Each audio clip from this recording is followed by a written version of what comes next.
a fim de que possamos absorver a luz excelsa que emana de seu abençoado Evangelho, o único capaz de propiciar à criatura humana a sua transformação espiritual, a sua reforma moral.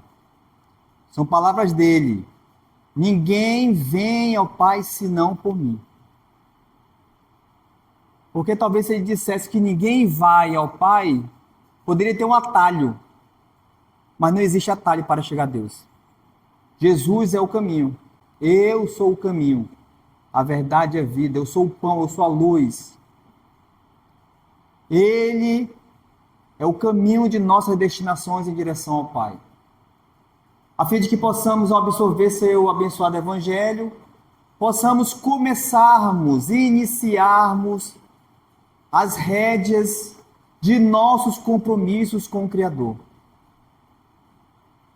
Que não obstante o nosso limite, o nosso teto intelecto-moral, possamos auxiliá-lo na transformação do mundo, claro, primeiramente começando em nós. A fim de que possamos ser instrumentos do certo, do justo, do correto, independentemente do lugar da sociedade que venhamos a nos encontrar.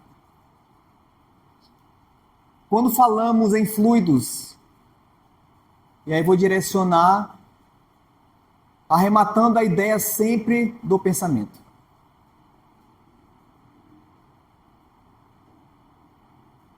A fim de que possamos entender melhor a importância e o valor que deveríamos dar ao nossos pensamentos, no que tange principalmente as suas qualidades.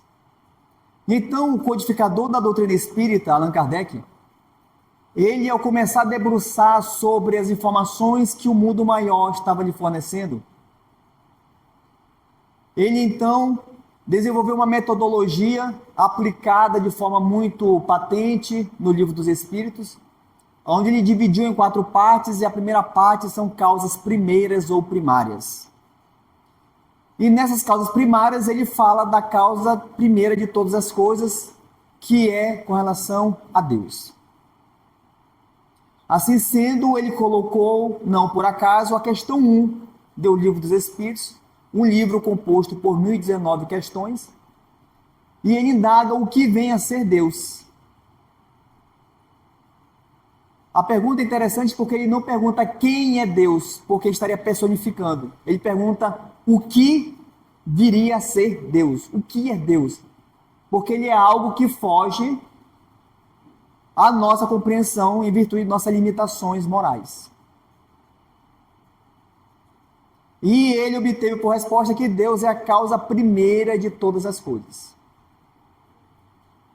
E então, no seu desenvolvimento, ao compreender pelos ensinos do Espírito as verdades reveladas a ele, ele chega a um ponto que ele vem indagar se por acaso no universo existem 2 elementos, a matéria e o espírito.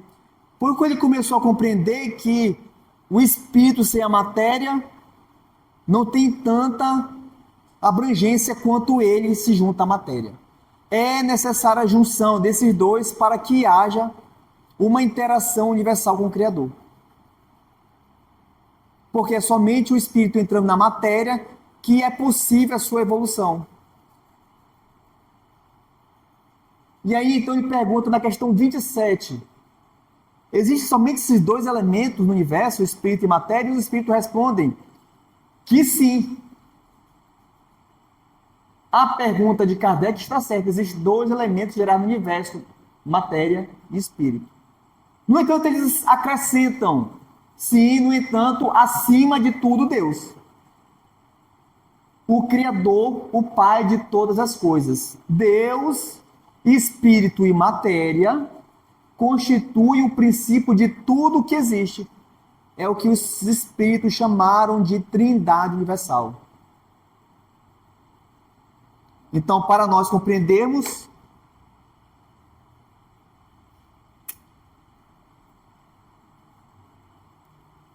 existe algo acima de tudo que é Deus, que nós chamamos de Deus, e que Jesus, de forma muito sábia, denominou de Pai. É uma definição condicionada ao nosso entendimento. No entanto, os espíritos acrescentam que existem coisas que estão acima da inteligência do homem mais inteligente, e Deus é uma delas. Existem coisas que estão acima da inteligência do homem mais inteligente. Não é a inteligência do Emerson, é a inteligência mais inteligente. Existem coisas que estão acima da inteligência mais inteligente, e uma delas é Deus. O espírito e a matéria. É a trindade universal. O que os espíritos estão querendo dizer? Que existe algo, acima de tudo, que é Deus, que não é matéria e não é espírito. Que existe algo no universo chamado matéria, que não é Deus, que não é espírito. E que existe algo no universo que é espírito, que não é Deus nem é matéria. São definições dos elementos gerais do universo. Deus, espírito e matéria.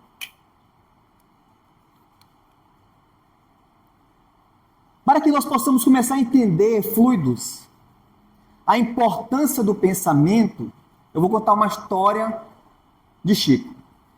Então, Chico estava iniciando a sua missão de propagação do espiritismo no Brasil, que era a missão dele, designada pelo mundo maior. E um dia ele estava indo para o trabalho naquela humildade mineira. Ele estava indo para o trabalho, e aí uma moça, uma senhora, chamou a atenção dele. Chico, Chico, estou precisando de sua ajuda. Ele, minha querida, o que você quer? É porque a receita que o doutor Bezerra de Menezes passou para mim, eu não consegui entender muito bem. Como é que eu devo fazer? Aí o Chico fala assim, minha querida, você me desculpa, é porque eu já estou atrasado para o trabalho. Depois eu volto e converso com a senhora, tá bom? Outra hora. E aí o Chico dá então alguns passos, aí o Emmanuel, que é o guia espiritual dele, se materializa. E fala para ele assim, Chico, tu já está atrasado.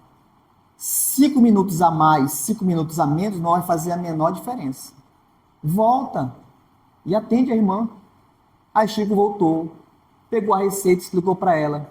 Porque a receita homeopática era uma receita que o Chico havia psicografado na noite anterior, através do espírito Bezerra de Menezes, e foi entregue a ela. Ela estava com dúvida como é que tomava aquele remédio.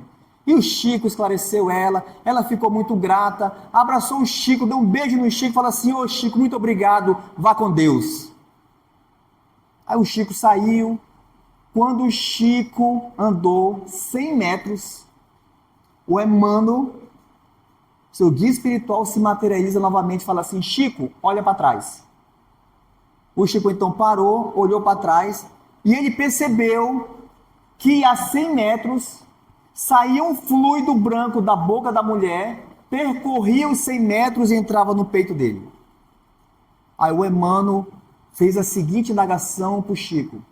Chico, tu já pensou se ao invés dela ter falado vá com Deus, ela tivesse falado vá com o diabo? Naquele dia, Chico teve a primeira lição com relação à importância da preservação do pensamento com qualidade, que é algo que nós não damos muita importância, mas que isso reflete a nossa existência, reflete os resultados que nós temos atualmente na sociedade.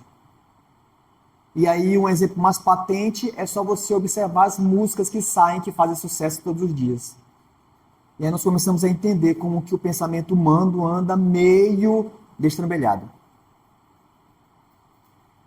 E então no livro de Emmanuel, Psicografia do Chico, Pensamento e Vida, num prefácio, ele já deixa essa mensagem. O nosso pensamento cria a vida que procuramos. Por isso que o nome do livro é Pensamento e Vida. Não é vida e pensamento. Porque a vida, ela é resultado do nosso mundo íntimo, dos nossos pensamentos. Aí tem uma frase que diz o seguinte: quanto mais eu alimento uma ideia, mais essa ideia eu me torno.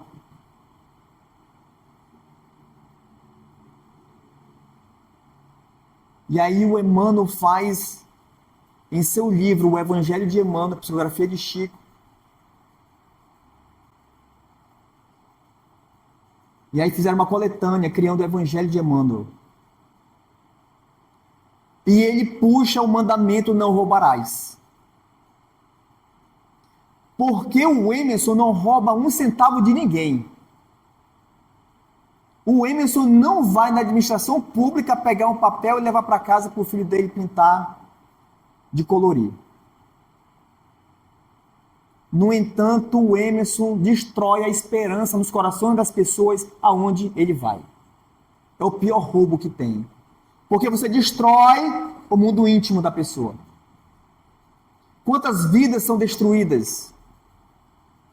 Quantas almas se suicidam porque alguém foi lá e roubou as esperanças deles? Porque praticamente você destruiu a alma dessa pessoa. Por isso, é pensamento e vida. O nosso pensamento cria a vida que procuramos.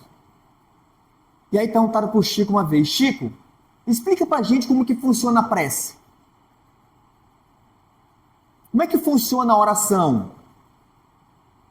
Aí Chico faz o seguinte: vamos imaginar um homem. Esse homem está muito doente. Aí ele ora, oração é o quê? Pensamento. Aí esse homem ora da seguinte forma: Pai, me tire dessa cama que eu não aguento mais ficar nessa cama. Aí o Chico esclarece que a prece desse homem, por ela estar envolta de revolta, rebeldia, falta de fé, falta de resignação, diz que não passa do céu, da boca, porque ela não tem qualidade para se elevar. Lembra do fluido? Pensamento, fluido. Emitiu o pensamento. Esse pensamento está com péssima qualidade. Ele não tem, então, como ascender. No entanto, continuou Chico, se esse homem ora da seguinte forma: Pai, me tire dessa cama porque eu preciso auxiliar e a minha família precisa de mim. Chico revela que a prece desse homem, por estar envolvida em desprendimento, compromisso, dever cumprido, essa prece dá voltas no planeta Terra. No entanto, acrescenta o Chico, se esse homem ora da seguinte forma: Pai, me tire dessa cama porque muitas pessoas dependem de mim. Chico acrescenta que a prece desse homem, pelo alto nível, pela alta qualidade, ela viaja até os confins do universo. Como anda o nosso pensamento? É o que precisamos refletir. Portanto, a criação divina, tudo que você olha para o universo, do micro ao macrocosmo, tudo é vibração do pensamento divino. Emerson queria tanto ver Deus. Simples, olha para a criação divina e você vai desvendar o mistério da divindade. Todo o universo é reflexo do pensamento divino. Assevera Kardec: Deus não se mostra para nós a não ser pelas suas obras. E quando você viaja pelas ciências, você fica abismado com a inteligência cósmica. Não é à toa que os espíritos asseveraram que Deus é a inteligência suprema do universo. E aí nós temos uma pessoa que refletiu integralmente o pensamento divino. Questão 879 do Livro dos Espíritos. Pergunta de Allan Kardec: qual seria o caráter do homem, e aí do homem que está no sentido de ser humano, qual seria o caráter do ser humano, do homem, que praticasse a justiça na sua maior pureza? Resposta: a do justo. a do verdadeiro justo, a exemplo de Jesus.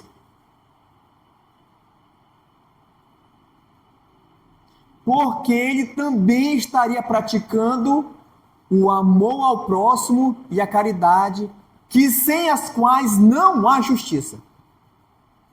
Episódio da mulher adúltera. Mulher pega adultério, lei judaica, única condição de divórcio, e a mulher tem que ser apedrejada. Aí o espírito Amélia Rodrigues, pela psicografia do Divaldo Franco, narra essa passagem, que não seria muito diferente do que aconteceria com o nosso. Que não seria muito diferente do nosso comportamento. As pessoas vinham com bacias, com pedra. Porque nós adoramos julgar as pessoas. O que denota a nossa enfermidade moral em virtude dos pensamentos que alimentamos, que são reflexos de nós mesmos. E aí pergunto para Jesus, a lei de Moisés fala que ela tem que ser apedrejada, tu fala o quê? E Jesus, sendo justo, porque pratica a lei de amor ao próximo e de caridade, sem as quais não há justiça, pergunta a mulher. Desculpe, responde ao indagador. Aquele que não tiver pecado, atire a primeira pedra.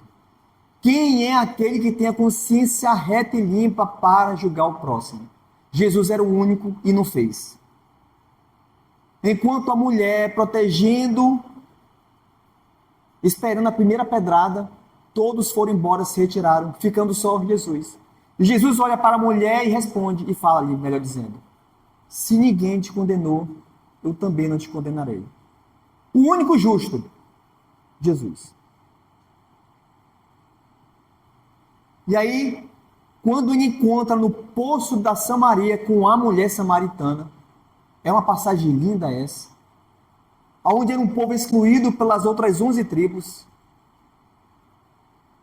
Já era um povo que acreditava que já era excluído do amor divino. Jesus vai a esse povo. E aí ela, ao pegar, porque era uma característica das mulheres da época, pegar água no poço, ela então, de alguma forma, reconhece que Jesus é judeu, e Jesus pede água dela, e ela indaga assim, mas como pode tu, ser judeu, pedir a mim que sou samaritana, água? E esse diálogo é muito lindo, mas tem um detalhe que vem a calhar com o nosso assunto. É quando ele fala assim, se tu beberes dessa água aí, tu voltará a ter sede. Mas se tu beber da água que eu te der, tu nunca mais voltará a ter sede. A água a que Jesus estava se referindo é exatamente resultado espiritual. Quando ele estava na cruz, estou com sede. E o episódio que o guarda pega o pano, molha e dá na boca dele. Mas não era essa sede. Sede, no Evangelho, significa resultado espiritual. Que é o que está faltando na humanidade terrena. Se tu beber dessa água, tu voltarás a ter sede, mas da água que eu te der, tu nunca mais voltarás a ter sede. Por isso que João retratou como sendo, conhecereis a verdade, e a verdade vos libertará dos erros, da ignorância, da maldade. E aí tem uma experiência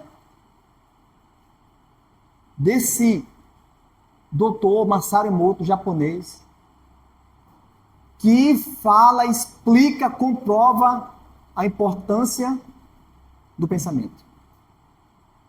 Qual foi a experiência que ele fez? Ele colocou recipientes com água em recipientes, e colocou em locais, e embaixo estava escrito assim, eu te odeio. Na outra água, eu te amo. Colocou águas perto de rock, pegou água que fala de Madre Teresa, pegou água que saiu o som da voz de Hitler. E ele analisou isso microscopicamente no campo molecular. Resultado foi fantástico. E aí o resultado foi esse aqui que eu vou mostrar para vocês agora. Isso aqui é da água do recipiente que estava escrito assim, seu tolo. Só que tem um detalhe. A pessoa não lia em voz alta, ele só lia. E o pensamento contaminava a água. Olha que coisa extraordinária. No outro, ele pegou do outro recipiente. O que estava escrito no outro recipiente? Obrigado.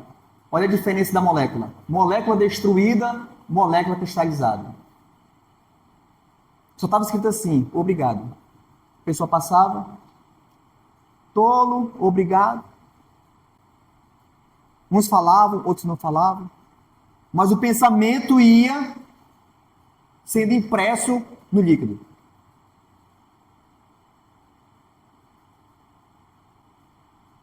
Aquela ordem, faça isso, está aqui a molécula, resultado. Vamos fazer junto, está aqui o resultado.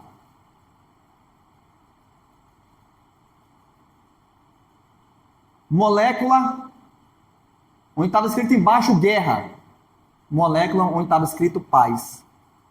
E aí ele foi mais longe, ele pegou a molécula de uma represa de água contaminada. Olha o estado da molécula. Ele então fez com que as pessoas fizessem prece desse recipiente de água. E se tornou isso aqui. Pensamento não é importante? Está aqui a comprovação. E por que é importante na nossa saúde? Porque nosso corpo é composto de 75% de água. Muitos males que estão eclodindo no nosso corpo físico é oriundo das nossas enfermidades morais. Maldade, perseguição, rancor, ódio, tudo isso estão destruindo as moléculas orgânicas do nosso corpo. E aí esse doutor aqui, o Andrew Huberman, que é um neurocientista americano, ele revelou no sistema de ressonância magnética que o cérebro ele amplia e diminuía de acordo com a quantidade de fluxo sanguíneo. E aí ele percebeu que na ressonância, as pessoas que tinham empatia, gentileza, compaixão, generosidade, benevolência e benemerência, o fluxo aumentava. Enquanto que as pessoas que praticavam o contrário, o fluxo diminuía. Isso é ciência comprovando o poder do amor no nosso organismo. Quando Jesus falou assim, perdoai não 7 vezes, não 70 vezes, mas 70 vezes, 7 vezes, não era uma questão de relação interpessoal. Era questão evolutiva. Vós tendes ouvido falar, amai o vosso próximo e odiei os vossos inimigos. Eu, porém, vos digo, amai os vossos inimigos. Fazer o bem àqueles que vos querem o mal e orai por aqueles que vos perseguem e vos caluniam, a fim de que sejais chamados filhos de Deus. Ou seja, se Deus é amor, não faz sentido eu praticar o ódio. Como é que eu sou o filho do amor, mas eu faço questão de praticar o ódio? Eu não estou me comportando como filho de Deus. Deus vai deixar de me amar por causa disso? Não. No entanto, eu estou me comportando como se eu não fosse filho do amor. No livro dos Domínios da Mediunidade, no capítulo 15, Forças Viciadas, ele revela, onde há pensamento, há correntes mentais, e onde há correntes mentais, existe associação. Com quem estamos nos associando espiritualmente? Analise seu pensamento e você vai saber a resposta. Na questão 833, quando ele pergunta se existe algum momento que o ser goza de plena liberdade, e os espíritos responderam que no pensamento. É no pensamento que o homem goza de ilimitada liberdade. Você pode amarrar o ser, aprisioná-lo, colocar uma pedra, uma bola de ferro, no entanto ele continua livre, por quê? Porque seu pensamento está livre. É por isso que no processo de viciação, obsessão, você se encontra na maior escravidão que você possa ter. E aí, qual é o resultado disso? É isso aqui, gente. Não estamos aqui para julgá-los, seria uma falta de caridade enorme. Isso aqui é apenas para comprovar que o seu mundo íntimo reflete no seu mundo externo. Isso aqui são pessoas famosas, isso aqui é um ator de Hollywood, participa da Broadway, de peças. Ele se intitula Homem-Tigre. Ele se intitula. Por quê? Porque a mente dele alimentada diariamente, porque conforme eu alimento uma ideia, mais essa ideia eu me torno, ele acredita que ele é um tigre. Essa aqui é uma mexicana e ela se considera uma mulher vampiro. Ele aqui é um brasileiro, ele se considera o diabão. Quem é o Emerson para convencer o contrário? Isso aqui é a comprovação de que seu mundo íntimo reflete seu mundo externo.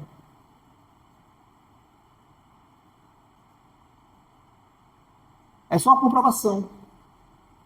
Como anda nosso mundo íntimo? E aí essa mensagem aqui é um puxão de orelha que Michelangelo dá na humanidade. Porque aqui está o cérebro humano. Isso foi descoberto que muito tempo depois as pessoas perceberam que Michelangelo está dando uma mensagem. E na questão 621 do Livro dos Espíritos, Kardec indaga onde está a lei de Deus. As leis de Deus estão na consciência. Olha o retrato de Michelangelo. Deus está dentro. O reino de Deus está dentro de vós, asseverou Cristo. A nossa consciência é Deus dentro de nós. No entanto, a nossa ligação com o Criador está bem aqui, ó. Eu vou ampliar. Aqui, ó. Deus, num esforço tremendo para tocar, e o Emerson aqui, ó, fazendo braço mole. Talvez eu não queira. Sabe quando é que eu faço isso? No final do ano, 31 de dezembro, meia-noite, 1º de janeiro. Vou perdoar todo mundo, menos o fulano. É isso aqui. Essa é a mensagem, é o puxão de orelha que Michelangelo dá na humanidade terrena. Por isso que o Evangelho, lá no capítulo 11, ressalta que Jesus, no exemplo de renúncia a sacrifício em prol do bem, em prol do amor, em prol da lei de Deus, diz que o sangue resgatou o espírito, e o espírito deve agora resgatar o homem da matéria. É papel nosso, a cada um segundo suas obras. O roteiro foi feito pelo Evangelho. A pergunta é, nós queremos seguir esse roteiro? A resposta, todos nós sabemos. Por isso encontramos esses exemplos magníficos de pessoas que possuem um pensamento conectado amplamente com o Criador e fizeram o que fizeram. No livro Pensamento e Vida, complementando o ensino, o nosso pensamento cria a vida que procuramos. Através do reflexo de nós mesmos. O nosso pensamento, o meu pensamento é reflexo de mim. Até que nos identifiquemos um dia, no curso dos milênios, com a sabedoria infinita, com o infinito amor que constitui o pensamento e a vida de nosso Pai. Que possamos nos esforçar para conectarmos com o Criador, a fim de que possamos auxiliá-lo na criação. Muito obrigado pela atenção de todos. Que Jesus nos abençoe. Muito obrigado e boa noite.